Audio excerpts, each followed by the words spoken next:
कथा कहानी किस्सा के सभी मित्रों को नमस्कार। आज पेश है कैथरीन मैन्सफील्ड की एक मनोवैज्ञानिक कहानी। दुख को भुला पाना आसान नहीं होता। कई मर्तबा अपने दुखों के वशीभूत होकर मानव अजीब व गरीब काम करता है। ऐसा क्यों होता है? कहानी सुनिए और अनुमान लगाइए। प्रस्तुत है अंग्रेजी लेखिका कैथरीन मैन्सफील्ड की कहानी द फ्लाई की हिंदी पेशकश मक्खी की मौत। बुजुर्ग मिस्टर वुडी फील्ड चमड़े के हरे रंग की आराम कुर्सी पर पसरे हुए थे। ये कुर्सी उनके दोस्त और पुराने बॉस की थी। तुम तो यार यहां बहुत मजे कर रहे हो, उन्होंने अपने बॉस से कहा। उन्होंने ये बात इस तरह कही जैसे किसी बच्चे ने अपनी आरामदायक प्रेम से बाहर झांकते हुए कुछ कहा हो। उनका बॉस के ऑफिस में बैठने का आज का समय खत्म हो चुका था, लेकिन वो अभी जाना नहीं चाहते थे क्योंकि अब वो रिटायर हो चुके थे और उन्हें स्ट्रोक भी पड़ चुका था। इसलिए उनकी बीवी और बेटियां उन्हें घर से बाहर निकलने नहीं देते थे। केवल मंगलवार के दिन उन्हें शहर जाने की छूट थी। मिस्टर वुडी फील्ड शहर जाकर क्या करते हैं, इसकी चिंता उनके घर वाले ज्यादा नहीं करते थे। तो आज मंगलवार को वो अपने पुराने बॉस के पास बैठे हुए थे। उन्होंने सिगार सुलगा लिया था। अपने से 5 साल बड़े कुछ भारी बदन के अपने बॉस को वो निहार रहे थे, जो अपनी ऑफिस चेयर में धंसा हुआ था। बॉस स्वस्थ और मजबूत दिखाई दे रहा था। उसकी ओर प्रशंसा से देखते हुए मिस्टर वुडी फील्ड ने फिर से अपनी बात दोहराई। यहां बहुत बढ़िया है भाई, बहुत मजे कर रहे हो तुम। बॉस ने फाइनेंशियल टाइम्स के पन्ने पलटते हुए हामी भरी। हाँ, आरामदायक तो है यहां। दरअसल बॉस भी चाहता था कि उसके ऑफिस की तारीफ की जाए। इससे उसे एक अलग तरह की ही संतुष्टि मिलती थी। बॉस ने बताया, हाल ही में मैंने अपने ऑफिस में कुछ तब्दीली करवाई है। फिर उसने अपने लाल रंग के कालीन की ओर इशारा करते हुए कहा कि देखो, एकदम नया है। उसने अपने नए फर्नीचर की चर्चा की और बिजली के हीटिंग सिस्टम के बारे में भी रौब गांठा। लेकिन उसने बूढ़े वुडी फील्ड से मेज पर रखी फोटो के बारे में चर्चा नहीं की। ये फोटो सेना की वर्दी पहने गंभीर से दिख रहे एक नौजवान की थी। ये फोटो नई नहीं थी और पिछले 6 सालों से यहीं पर रखी हुई थी। वुडी फील्ड ने कहा, मैं तुम्हें कुछ बताना चाह रहा था, लेकिन अब याद नहीं आ रहा। जब घर से चला था तब तो सब याद था, पर अब दिमाग से ही निकल गया। बॉस सोच रहा था, बेचारा वुडी फील्ड, अब इसकी हालत खस्ता हो गई है। वुडी फील्ड पर दया दिखाते हुए उसने एक आंख दबाई और कहा, एक बात बताऊं, मेरे पास ऐसा कुछ है जो तुम्हें बाहर ठंड में निकलने से पहले गर्मा देगा। मजेदार चीज है। उसने अपने घड़ी की चेन में बंधी चाबी निकाली और अपनी अलमारी का निचला खाना खोला। उसने गहरे रंग की एक चमकदार चौड़ी बोतल निकालकर मेज पर रख दी। उसने कहा, यह है तुम्हारी दवाई। जिससे मैंने इसे खरीदा है उसका कहना है कि यह बेहतरीन है। विंडसर कैसल के सेलर से सीधे यहीं आई है ये।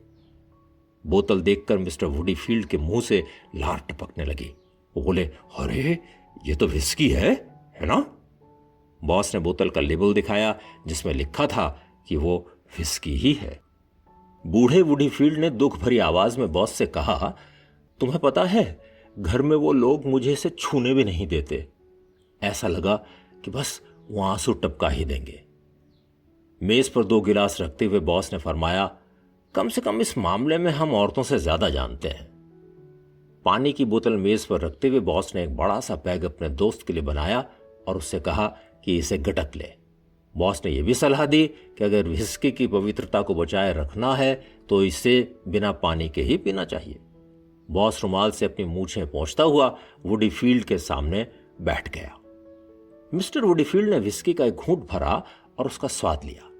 उन्हें इसका स्वाद कोई बहुत अच्छा तो नहीं लगा, लेकिन हां, उन्हें इससे गर्मी सी महसूस हुई। फिर उन्हें कुछ याद आया। उन्होंने कहा, अरे हाँ, मुझे याद आया, मेरी बेटियां पिछले दिनों बेल्जियम गई हुई थीं। वहां वो अपने भाई रेगी की कब्र पर गईं। वहीं पर तुम्हारे बेटे की भी तो कब्र है। दोनों ही कब्र आसपास ही तो हैं। बॉस ने कोई जवाब नहीं दिया, लेकिन उसकी आंखों का एक कोना फड़का जिससे लगा कि उसने बात सुन ली है। मिस्टर वुडी फील्ड ने बताया, लड़कियां बता रही थी कि कब्र बहुत बढ़िया ढंग से रखी गई हैं।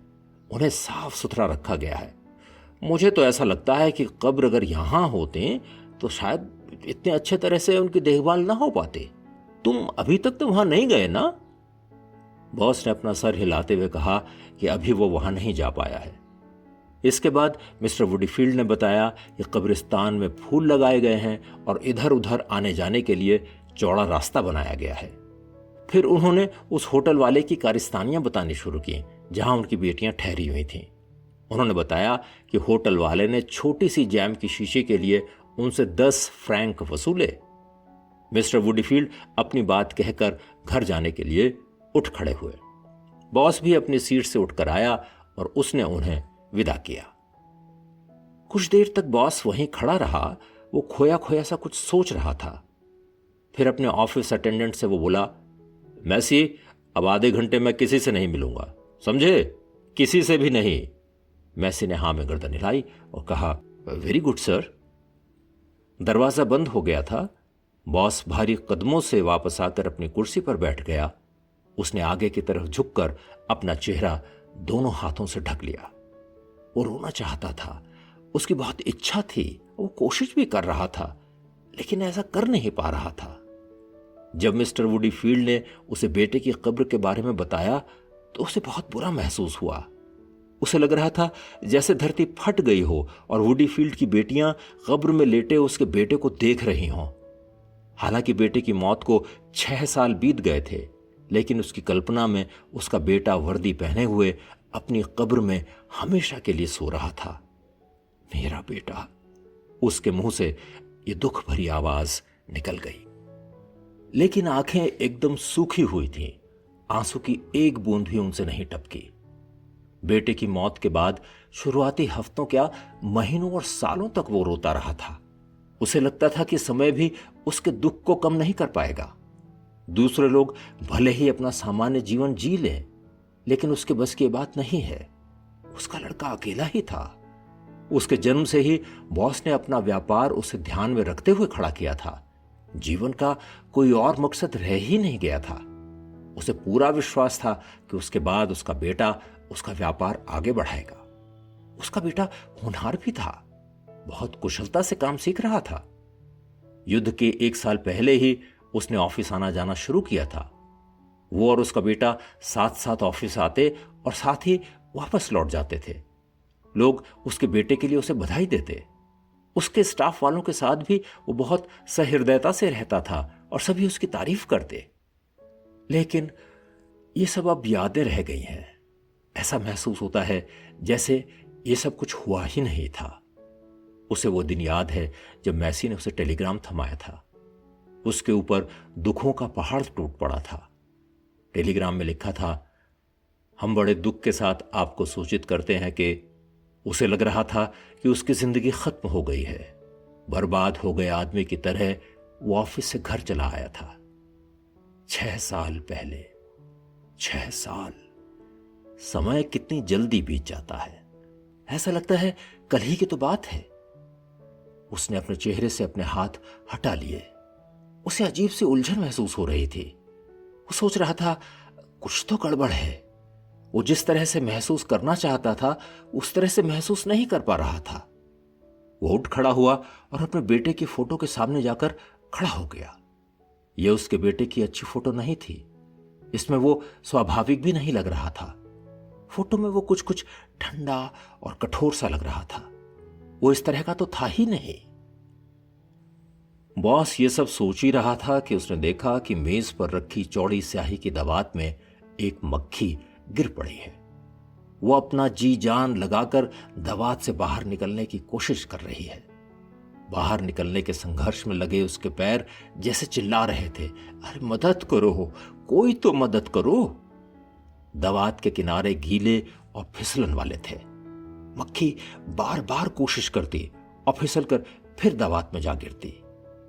बॉस ने एक पेन की नोक से मक्खी को दवात से बाहर निकाला और मेज पर रखे ब्लॉटिंग पेपर के ऊपर रख दिया। कुछ पल के लिए मक्खी अपने चारों ओर फैल गए काले से धब्बे के बीच चुपचाप पड़ी रही। फिर उसके अगले पैरों में हरकत शुरू हुई और वो अपने स्याही से भीगे शरीर को मुश्किल से उठाने का जतन करने लगी। उसे अपने पंखों पर चिपक गई स्याही को हटाने के लिए बहुत कोशिश करनी पड़ रही थी। अपने छोटे छोटे पैरों को वो पंख के नीचे ऊपर लगातार चला रही थी ताकि वो साफ हो सकें। कुछ देर वो चुपचाप रही और फिर अपने पैरों को फैलाकर शरीर को उनके ऊपर संतुलित करने लगी। उसने पहले कठिनाई से अपना एक पंख फैलाया। इसमें सफल होने के बाद उसने दूसरा पंख फैलाया। उसे देखकर कोई भी अंदाज लगा सकता था कि अपने अगले पैरों को एक दूसरे पर रगड़ते हुए वो आनंद का अनुभव कर रही थी। संकट की घड़ियां बीत चुकी थीं। वो पाल बाल बच गई थी और फिर से जीवन जीने के लिए तैयार हो चुकी थी। लेकिन इसी क्षण बॉस को कुछ सूझा। उसने अपने पैन को फिर से गाढ़ी स्याही में भिगाया। अपने पंख फैलाकर उड़ने को एकदम तैयार मक्खी पर उसने फिर से स्याही की एक बड़ी बूंद गिरा दी। अब ये क्या करेगी? एक क्षण के लिए मक्खी दंग रह गई। डरी हुई सी वो सोच रही थी कि अब क्या होगा। लेकिन फिर उसने साहस बटोरा, पैरों को हिलाया और उसी तरह से अपनी कोशिश शुरू की जैसे पहले कर चुकी थी। इस बार पहले जैसी तेजी उसके प्रयास में नहीं थी। बॉस सोच रहा था कि यह छटंकी सी मक्खी बहुत हिम्मती है। उसके साहस की वजह से वो उसकी प्रशंसा से भर उठा। इसी तरह की मानसिकता से काम किया जाना चाहिए। कभी भी हाथ पैर नहीं छोड़ने चाहिए। इस बीच मक्खी ने पूरी मेहनत से अपने शरीर को दोबारा साफ कर लिया था और उड़ने की तैयारी कर रही थी। बॉस कुछ और ही सोच रहा था। उसने अपने पैन में फिर से स्याही भरी और मक्खी के ऊपर फिर से स्याही की बूंद टपका दी। इस बार ये क्या करेगी? दर्द से भरा एक क्षण गुजरा होगा कि मक्खी के पैरों में फिर से हरकत दिखाई दी। बॉस ने राहत की सांस ली। उसने मक्खी को देखते हुए कहा, अरे छुटकी, तू तो बहुत तेज निकली। मक्खी खुद को सुखाने की प्रक्रिया में लगी हुई थी, लेकिन थकी हारी और बेजान सी लग रही थी। बॉस सोच रहा था कि बस एक बार और, आखिरी बार। उसने फिर से अपने पैन में दवात से स्याही भर ली। ये आखिरी बूंद मक्खी के ऊपर गिरी और फिर ब्लॉटिंग पेपर पर धीरे धीरे फैल गई। स्याही में फंसी मक्खी में कोई हरकत नहीं थी। पिछले पांव उसके शरीर से चिपक गए थे, जबकि आगे के पैर दिखाई नहीं दे रहे थे। मक्खी को अपने पैन से इधर उधर हिलाते हुए बॉस कह रहा था, चल चल चल, उठ, अरे इस तरह से काम नहीं चलेगा, तेजी दिखा, अपनी तेजी दिखा। लेकिन कुछ नहीं हुआ। मक्खी मर चुकी थी। बॉस ने मक्खी को ब्लॉटिंग पेपर से उठाया और कूड़ेदान में फेंक दिया। अजीब सी मनहूसियत सी बॉस के ऊपर छा गई थी, जिसने उसे बुरी तरह डरा दिया था। उसने मैसी को बुलाने के लिए घंटी बजाई। अपनी आवाज में कठोरता लाते हुए उसने मैसी से कहा, मेरे लिए कुछ नए ब्लॉटिंग पेपर ला दो, और सुनो, थोड़ा तेजी दिखाओ, तेजी दिखाओ। मैसी आदेश का पालन करने के लिए मुड़ा तो बॉस को यह याद नहीं आया कि वो पहले किस बारे में सोच रहा था। उसने बहुत कोशिश की, लेकिन कुछ याद नहीं आया। अपने कॉलर के नीचे उसने रुमाल लगाया और फिर से सोचने लगा। सच में उसे कुछ भी याद नहीं आ रहा था।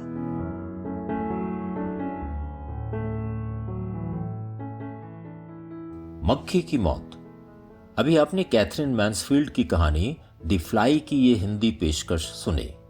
कहानी ने अगर आपको प्रभावित किया हो तो हमारे चैनल को सब्सक्राइब करें, लाइक करें और शेयर करें। फिर मिलेंगे एक और नई कहानी के साथ। तब तक के लिए नमस्कार।